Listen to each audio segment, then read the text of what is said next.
interview you for teaching. Okay, wonderful. Okay. First question, did you really have this job as your dream? I would say that, no, growing up this job wasn't my dream. I had a number of different dream jobs depending on how old I was. It changed throughout my childhood. I started to think about teaching probably when I was a senior in high school for my last year.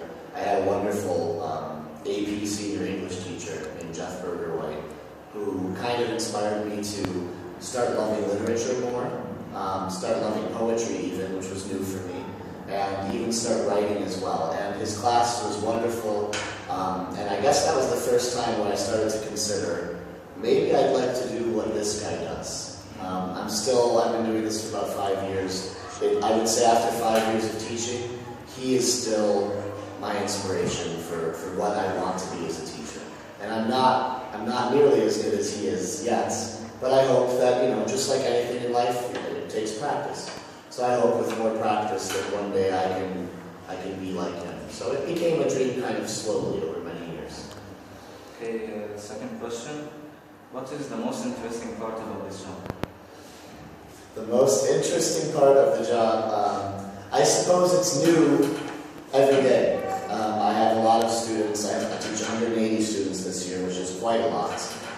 The most interesting thing is probably seeing all of the different things that can happen in class on any given day. I might have one student who one day is a nightmare in class and really gives me a hard time, and the next day shows up and gives me the best work I've ever seen. So I like the surprises. I like to know that really it might seem different. Students might think, oh, this teacher hates me or hates this person.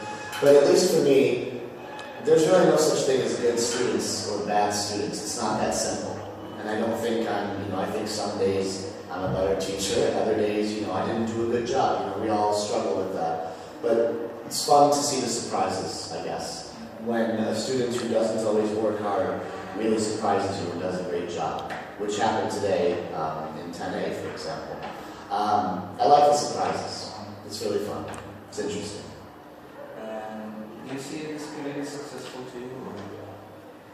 Well, like I said, I have good days and bad days. I think I'm the type of person who wants to do their best, no matter what they do. And some days I leave class feeling like, yeah, that was really good. I think I connected with the students. I think they learned a lot, and I think they weren't incredibly bored while they were learning. I think it was an alright kind of interesting lesson. Other days I leave class and I say, man, that was boring, and and it was loud, and I had difficulty controlling the class today. It really is a back and forth kind of game. I hope that I have more good days than bad days. I hope I'm more successful than unsuccessful. But again, I'm working on it, and I think a teacher of 25 years, hopefully, I would hope that after 25 years of teaching, I would have the same answer. Still, I have days that, lessons, there's always room for improvement, I guess is what I'm trying to say. Did you have a job before teaching? Yeah, I've had a few jobs. I started working when I was about 13 or 14 years old. I was a caddy, which means you carry golf bags on the golf course. So, I was a private course where there's members. And I would just walk with them and carry one bag on each shoulder and march along with them for 18 holes. And sometimes certain golfers, they ask for a club and you hand it to them. Most of the time, you just carry the bag, you walk outside, put it down, and they take their club and take a shot, and then you keep moving. That was a fun job. Since then, I've had a couple of jobs. I worked in a bookshop for about 3 months, just to make a little extra money before I came to Egypt. And of course, that was wonderful because I love literature. And they have music and CDs and movies as well, so that was good.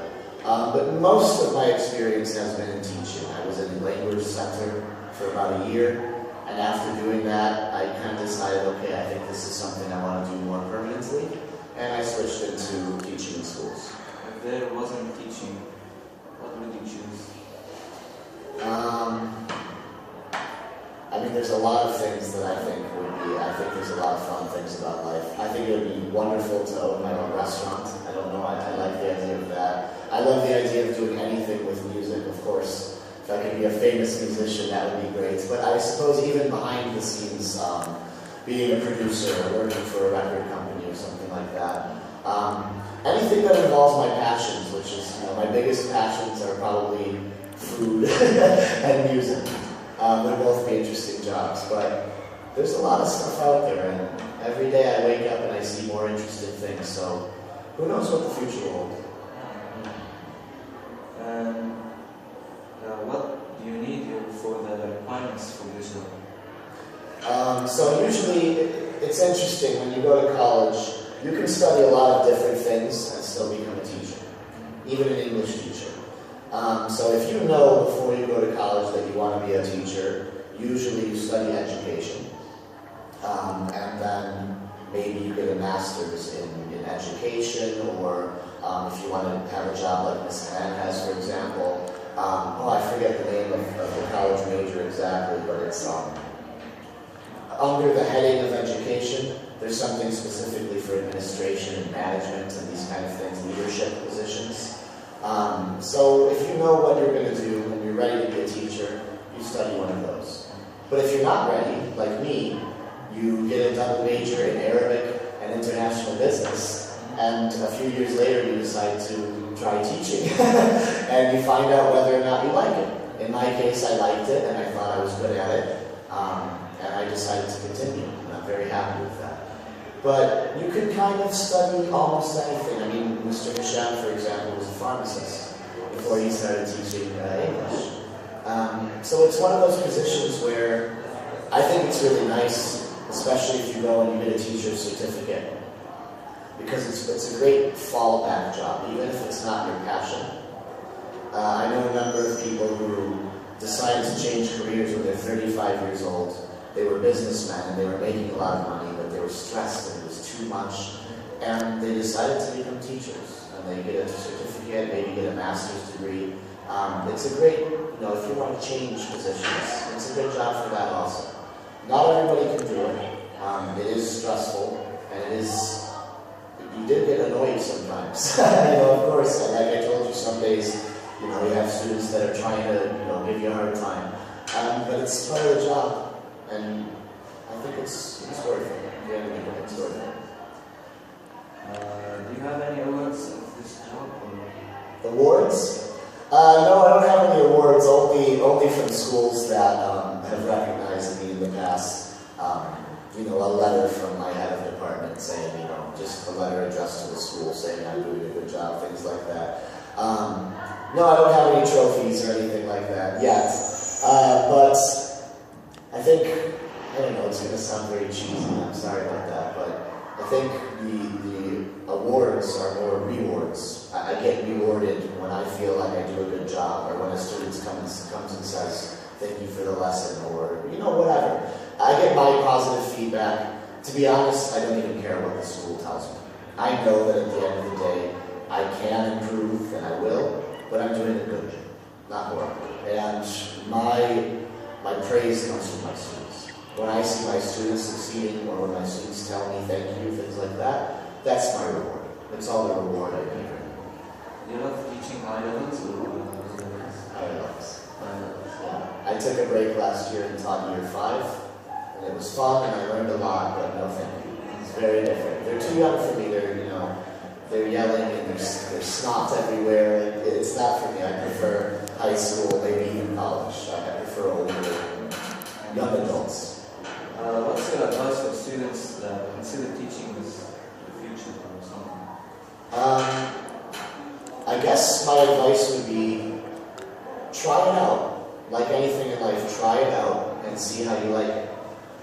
You might find that it's everything you ever wanted and you didn't even know. And you might find that it's just not for you.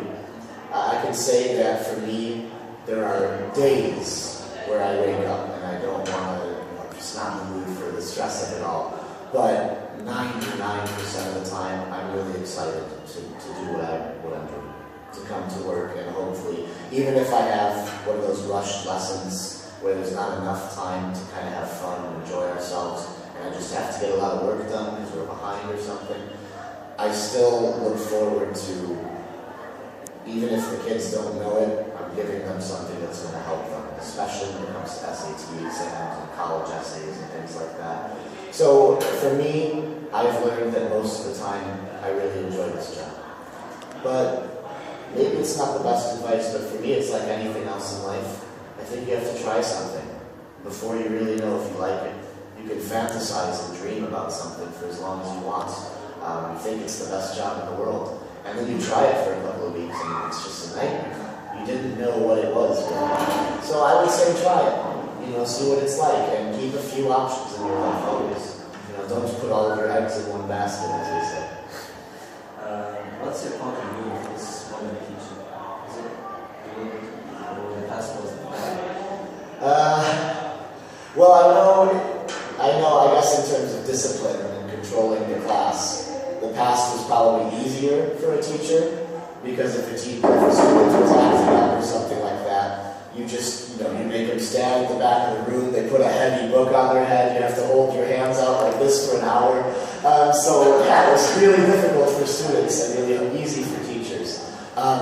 In the modern day though, I think there's much more chances to do fun things, to use technology in a fun way, and we have the smart board when it's working. But to use the smart board to play games, incorporate those into lessons, to even have students come up and write on the board sometimes, just anything that is more interactive. So I think that's the blessing we have in the modern day, that lessons can be more interactive. And my goal has always been to use technology in my class, and I'm working on it. I have Class Dojo and some other things, but still, for the rest of this year, I can tell you that I would like to use technology a lot more, and I'm hoping they find the time to do it. Really. Right. After this work, I think I'm going to be teaching. Well, if it's interesting to you, I think it's a great job. I think you might really enjoy it. Thank you so much. Take care.